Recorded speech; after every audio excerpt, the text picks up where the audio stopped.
தன்யா இணைந்திருக்கிறாங்க. தன்யா, இப்போ வந்திருக்கக்கூடிய எக்ஸிட் போல்ஸ்லேருந்து உங்களோட பர்செப்ஷன் என்ன? நீங்கள் எப்படி, உங்களோட ரீடிங் என்ன இதில்? என்னோட பெர்செப்ஷன் என்ன, நம்மளோட வேலை ஜாஸ்தி ஆக போதோன்னு ஒரு பயம் இருக்கு. ஏன்னா நிறைய எக்ஸிட் போல்ஸ்ல சிம்பிள் மெஜாரிட்டி யாருக்கும் கொடுக்கல. எல்லாருமே சிங்கிள் லார்ஜஸ்ட் பார்ட்டியா காங்கிரஸ் வருவாங்கன்னு சொல்றாங்க. ஆனா சிம்பிள் மெஜாரிட்டி யாருக்கும் கொடுக்கல. அப்படின்னா இவங்க எல்லாம் ரிசார்ட்ஸ்ல போய் தங்குவாங்க. ஒரு 2-3 நாளைக்கு நம்மளோட வேலை ஜாஸ்தியாடும். அதான் நான் ஃபர்ஸ்ட் நினைக்கிறேன். செகண்ட், சீரியஸா சொல்லிச்சுன்னா கோஸ்டல் கர்நாடகாவில் பிஜேபி ரீடைன் பண்றதா ஆல்மோஸ்ட் எல்லா எக்ஸிட் போல்ஸ்லயும் சொல்றாங்க. அவங்களுக்கு கொஞ்சம் ஒரு பிரச்சனையா இருக்கிற இடம் இந்த நார்தர்ன் கர்நாடகா, கல்யாண கர்நாடகா, கிட்டூர் கர்நாடகா, இந்த மாதிரி ரீஜன்ஸ்ல தான் பிரச்சனை சொல்றாங்க.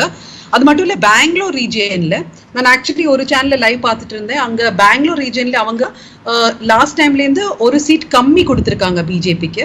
ஆனா இங்கதான் ரொம்ப கான்சென்ட்ரேட் பண்ணி பிரைம் மினிஸ்டர் வரைக்கும் 2 நாள் வந்து கேம்பெயின் பண்ணி ஒரு இடம். ஆக்சுவலி இங்க பிஜேபி என்ன எக்ஸ்பெக்ட் பண்ணாங்கன்னா அட்லீஸ்ட் ஒரு 2-3 seats. But total Bangalore urban, Bangalore rural பாத்தீங்கன்னா 28 சீட் இருக்கு. அதுல பிஜேபிக்கு லாஸ்ட் டைம் 11, காங்கிரஸ்க்கு 15 சீட்ஸ். அப்புறம் பை எலெக்ஷன்ல நிறைய காங்கிரஸ் எம்எல்ஏஸ் பிஜேபியில போயிட்டாங்க. ஆனாலும் நம்பர்ஸ் இப்ப ப்ரொஜெக்ஷன் வரும்போது பெங்களூர் ஒரு பெரிய கெயின் இல்ல பிஜேபிக்கு தான் சொல்றாங்க. மைசூர் ரீஜன்லயும் கெயின் இல்ல. இதான் ஃபர்ஸ்ட் இந்த நம்பர்ஸ்ல இருந்து படிக்க முடியுது. ரைட், அது ஒரு பார்ட் இருக்கு. இப்போ நம்ம ஒப்பீனியன் போல்ஸுக்கும் எக்ஸிட் போல்ஸுக்குமான ஒரு ஒப்பீடு அப்படின்னா எப்படி பார்க்க முடியும்? அதை நீங்க கம்பேர் பண்ண முடியும்னா ஒப்பீனியன் போல்ஸ்லேருந்து யாருக்கு கெயின் பண்ணியிருக்கிறாங்க, அல்லது யார் லூஸ் பண்ணியிருக்காங்க, அல்லது அப்படியே மாறாம இருக்குதா? இல்ல, நான் நினைக்கிறேன் ஆல்மோஸ்ட் ஒப்பீனியன் போல்ஸ் இந்த நம்பர்ஸ் தான் கொடுத்தாங்க. ஆனா இப்ப C voter for example full result எனக்கு தெரியாது. அவங்க தான் அவங்களோட நம்பர்ஸ் வந்துச்சா சி ஓட்டரோட? நான் பார்க்குறேன். சி ஓட்டர் வந்திருக்கு. 83லேருந்து 95 இடங்கள் பிஜேபி, 100லேருந்து 112 காங்கிரஸ், 21லேருந்து 29 ஜேடிஎஸ், அதர்ஸ் 2 to 6 அப்படின்னு கொடுக்குறாங்க. சி ஓட்டரோட எண்ணிக்கை ஆல்மோஸ்ட் எல்லாருமே ஒப்பீனியன் போல் டைம்ல கொடுத்த அந்த ஒரு நம்பர்ஸ் தான். காங்கிரஸ்க்கு ஒரு எட்ஜ் இருக்கு, அந்த ஒரு நம்பர்ஸ் தான் இப்ப எல்லாரும் கொடுக்குறாங்க. அது மட்டும் இல்ல, 2-3 போல்ஸ்ல நான் விசித்திரமா பார்த்தேன். ஒரு போல்ல மட்டும் பிஜேபிக்கு லீட் கொடுத்திருக்காங்க. ஆக்சுவலி பிஜேபிக்கு சிம்பிள் மெஜாரிட்டி கொடுத்திருக்காங்க. எந்த போல் நான் மறந்து போயிட்டேன். ஆனா இப்ப ஆல்மோஸ்ட் 7-8 போல்ஸ் வந்திருக்கு இன்னைக்கு.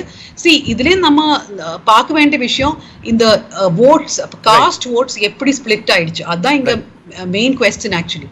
ரைட், பேசலாம் தன்யா. இப்போ பரப்புரையில் பல்வேறு அம்சங்கள் முன்வைக்கப்பட்டது. காங்கிரஸ் 3 விஷயங்களை கையில் எடுத்தது. நீங்கள் காலையில் பேசும்போது சில விஷயங்களை பட்டியலிட்டீங்க. அதெல்லாம் எந்த விதத்தில் இங்கே எதிர்வினை ஆற்றலையா, ரிஃப்ளெக்ட் பண்ணலையாங்கிற கேள்வியும் இருக்குது. அதுக்கு முன்னாடி உங்கள் ஆடியோவும் சரி பண்ணிடலாம். நான் மற்றவர்களுடைய கருத்தை கேட்டு வரேன். கார்த்திகேயன், எப்படி பார்க்குறீங்க? இப்போது சிங்கிள் லார்ஜஸ்ட் பார்ட்டியாக மட்டும்தான் வர முடியும் அப்படின்ற ஒரு இடம் தான் இருக்கா? இல்லை, நான் இன்னொரு சில போல்கள் கூட பார்த்தேன். இப்போ இன்னும் 1-2 நீங்கள் மேற்கோள் காட்டாதது, அதில் எல்லாம் வந்து காங்கிரஸுக்கு 140 சீட் வரைக்கும் கொடுத்துருக்காங்க. இந்தியா டுடேயோட ஒரு போல் ஒன்று. பட் மோரார்லெஸ் அங்கே இருக்கக்கூடிய களம்ன்றது வந்து ஒரு, எனக்கு தெரிஞ்ச ஒரு இண்டிபெண்ட் மெஜாரிட்டி காங்கிரஸுக்கு வரக்கூடியது தான் தெரியுது. ஏன்னா அந்தளவுக்கு ஒரு ஸ்பிளிட் வேர்டிக்கு வர அளவுக்கு ஒரு ஹங் அசம்பிளி இருக்குது. இப்போ இருக்கக்கூடிய நம்பர்கள் காட்டுற அளவுக்கு அங்கே இருக்க மாதிரி தெரியல. ஏன்னா களத்தில் வந்து நீங்கள் கடந்த ஒரு மாதமாக அங்கே நடக்கக்கூடிய கேம்பெயினை பார்க்கும்பொழுது நமக்கு அதுதான் புரியுது. ஒரு வழக்கமாக வந்து ரொம்ப ஃபோக்கஸ்டாக கேம்பெயின் பண்ணக்கூடிய பிஜேபி இந்த தடவை வந்து கொஞ்சம் ஆர்கனைஸ்டாக இல்லை. அவர்கள் ஆர்கனைஸ் பண்ணாங்க. திரு மோடி அவர்களை மையப்படுத்தி தான் நடந்தது. அதுதான் நான் அதனால தான் சொல்ல வரேன். நீங்கள் வந்து கேம்பெயின் வந்து இந்த மாதிரி ஒரு ஸ்டேட்டில் ரொம்ப பிஜேபி பெலிஜரண்ட்டாக இருக்கக்கூடிய ஸ்டேட்டில் அவங்க கேம்பெயின் யுக்தின்றது ஃபோக்கஸ்டாக ஒரே ஒரு விஷயம் மையப்படுத்தி தான் இருக்கும். நீங்கள் சென்ட்ரல் கமாண்ட் வந்து ஆரம்பம் முதலே வந்து அந்த ஹிந்துத்துவ அஜெண்டாவை முன்னிறுத்தியே தான் அவங்க கேம்பெயின் போகிறாங்க. ஹிஜாப் ஹலால் ஆரம்பித்து அதுக்கப்புறம் இப்போ கடைசியாக வந்து அந்த சிறுபான்மையினர் இடஒதுக்கீடை வந்து முன்னிலைப்படுத்தி திரு அமித்ஷா அவர்கள், உள்துறை அமைச்சர் பேசுனதும் சரி, யோகி ஆதித்யநாத் அவர்களை வரவைத்ததும் சரி, அதுபோன்ற ஆர்கனைஸ்டாக அவர்கள் சென்ட்ரல் கமாண்ட் வந்து ஒரு ஹிந்துத்துவ அஜெண்டாவை புஷ் பண்ணுறாங்க. ஆனால் மாநில தலைமையை பொறுத்த வரைக்கும் அங்கே இருக்கக்கூடிய பிஜேபி ஃபேஸ் ஆன ப்ராமினன்ட் ஃபேஸஸ் லைக் சித்தராமையா, அவர் சித்தராமையா சாரி எடியூரப்பா, அவர் வந்து இந்த கம்ப்ளீட்டாக இதை வந்து சைட் ஸ்டெப் பண்ணிட்டு போகிறாங்க. அவங்க வந்து ஹிஜாப் கலாப்ல தனக்கு உடன்பாடு இல்லைன்னு நேரடியாகவே அவர் வெளிப்படையாக சொல்றாரு. அதே போல பொம்மை வந்து அந்த 4% இடஒதுக்கீடு பட்டியலில் இருந்து பிசி லிஸ்ட்ல இருந்து இவங்களை நீக்கினது, 2B இருந்து நீக்கினதை வந்து subject to outcome of Supreme Court வடிக்கிறார் அவர். அவங்களும் கொஞ்சம் ஒரு பேக் ட்ராக் பண்றாங்க.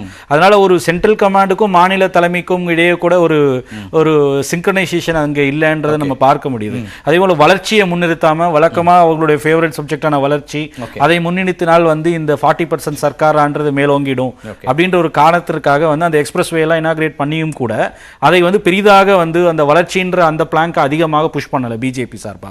அதனால ஒரு கேம்பெயினே வந்து ஒரு சென்ட்ரல் கமாண்டுக்கும் மாநில தலைமைக்கும் வந்து இடையில ஒரு ஒரு முரண் இருக்கிறது நம்ம பார்க்க முடிஞ்சுது. வழக்கமாக பிஜேபி மேனிஃபெஸ்டோல பெரும்பகுதி அதை தான் அவங்க குறிப்பிட்டாங்க. இலவசங்கள் பத்தி சொல்லியிருந்தாங்க, 1/2 லிட்டர் நந்தினி மில்க் கொடுக்குறோங்கிற மாதிரி விஷயங்கள் இருந்தது.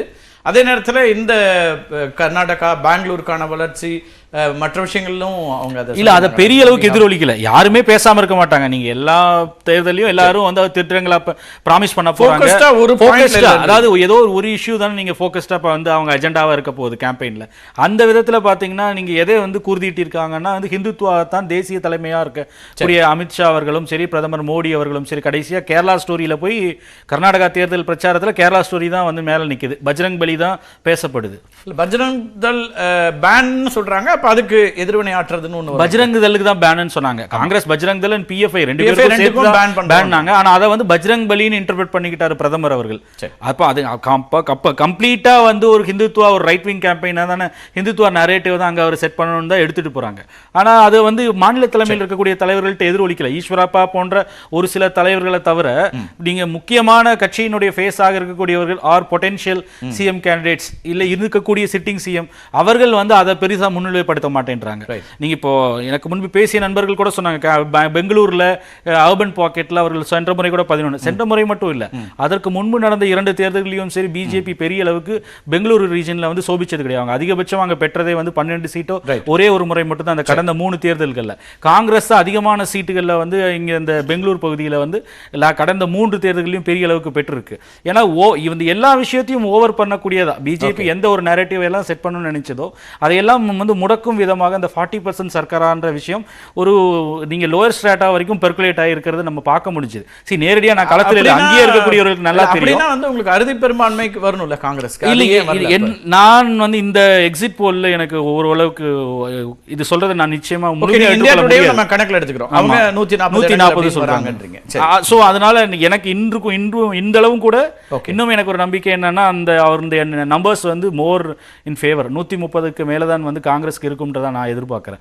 ஏன்னா அங்க நண்பர்கள் மற்றும் என்னை போன்ற பத்திரிகையாளர்களோடு உரையாடும் பொழுது அங்க களத்துல மக்களோட எண்ண ஓட்டம்ன்றது இந்த அரசுக்கு எதிரான ஒரு வலுவான ஆன்டி இன்கம்பன்சி இருக்கு.